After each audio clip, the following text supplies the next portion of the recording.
Hello guys, आज हम allotropes of carbon के बारे में पढ़ेंगे जो हमारा इम्पॉर्टेंट टॉपिक है। एनसीईआरटी में गिवन है और सीबीएसई में इस पर पूछे जाने के चांसेस काफ़ी ज़्यादा है। जैसे अगर हम बात करें तो हमारे कार्बन के एलोट्रोप्स का मतलब क्या होता है। एलोट्रोप्स का मतलब ये होता है कि जिनकी केमिकल प्रॉपर्टी सेम हो पर फॉर्मूला डिफरेंट हो, मतलब अपोजिट ऑफ आइसोट्रोप्स। तो एलोट्रोप्स के 3 टाइप्स होते हैं जो सिर्फ कार्बन के होते हैं। वो होता है, एक होता है डायमंड, एक होता है ग्रेफाइट, एक होता है buckminsterfullerene. Diamond is the hardest known substance, ये तो आप सब जानते ही होंगे। जो ग्रेफाइट होता है वो सॉफ्ट होता है, पर जो बकमिनिस्टर फ्यूलरेंस होता है वो नाइदर सॉफ्ट नाइदर हार्ड होता है। बट एक और चीज़ है जो बकमिनिस्टर फ्यूलरेन को अलग करती है, वो होती है इसके अंदर 60 कार्बन मिलजुल के बनाते हैं इसको। जो ग्रेफाइट होता है इसके अंदर के स्ट्रक्चर हेक्सागोनल होते हैं, 6 साइड्स के आपस में एक दूसरे से लिंक होते हैं। जो डायमंड होता है इसके जो स्ट्रक्चर होते हैं वो एक कार्बन से अलग अलग कार्बन कंबाइंड होते हैं। तो ये हमारा डायमंड का स्ट्रक्चर हो गया। अगर हम बात करें बकमिनिस्टर फ्यूलरीन, डायमंड और ग्रेफाइट की, तो तीनों की जो हम प्रॉपर्टीज़ हैं वो कैसे यूज़ करते हैं इसको भी थोड़ा सा जान लेते हैं।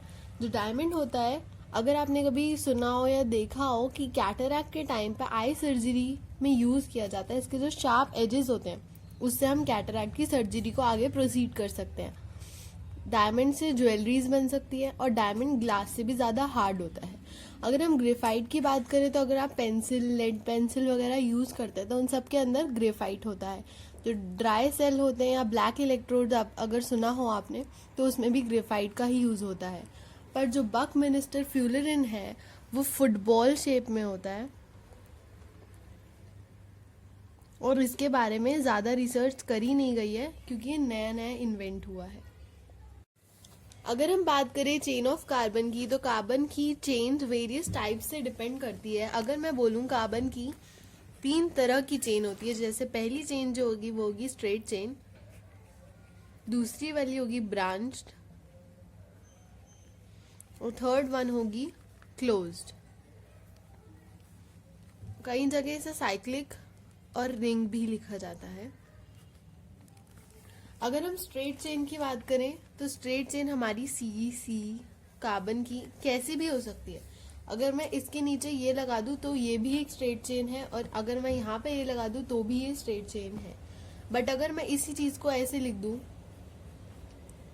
तो ये वाला जो चीज है ये ब्रांच के अंदर आ जाएगा, ये स्ट्रेट नहीं है। अगर मैं बात करूं ब्रांच की, तो ब्रांच में कार्बन किसी भी पोजीशन पे हो सकते हैं, बट डिपेंडिंग कि वो अलग सी ब्रांच बनाए। जैसे अगर आप ग्रुप चूज करेंगे तो या तो ये वाला लेंगे या फिर ये वाला ग्रुप लेंगे, तो एक कार्बन आपका अकेला बच रहा है, इसलिए ये ब्रांच हो गई। जो क्लोज होगी वो बिल्कुल क्लोज फॉर्म में होगी, चाहे वो शेप कैसी भी बनाए। ये क्लोज चेन का एग्जाम्पल है। अगर मैं यही चीज को ऐसे दे दूं, ये भी एक क्लोज का एग्जाम्पल है। अब हम बात करते हैं कि हम फॉर्मूला को कैसे लिख सकते हैं, मेथड्स क्या हैं से लिखने के। तो इनके 3 मेथड्स होते हैं। एक होता है स्ट्रक्चरल फॉर्मूला, एक हो गया फॉर्मूला, और तीसरा हो गया कंडेंस फॉर्मूला। जो हमारा स्ट्रक्चरल फॉर्मूला होता है,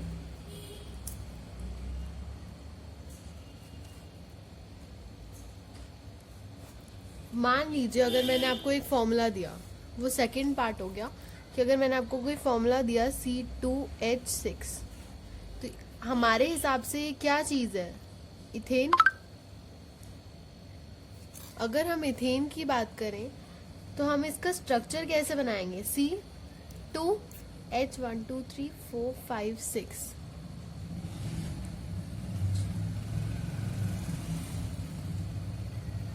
तो ये हमारा स्ट्रक्चरल फॉर्मूला हो गया। ये फॉर्मूला था, ये स्ट्रक्चरल फॉर्मूला है, इसको हम मॉलिक्यूलर फॉर्मूला भी कहते हैं। ये स्ट्रक्चरल फॉर्मूला। अगर मैं कंडेंस फॉर्मूला की बात करूँ तो कंडेंस इसी चीज़ को हम लिखेंगे कैसे, CH3, जो भी इसका बॉन्ड होगा बीच का कार्बन के साथ लिंकिंग, एंड CH3, तो हमारा ये आया CH3-CH3। तो ये इसका कंडेंस फॉर्मूला है।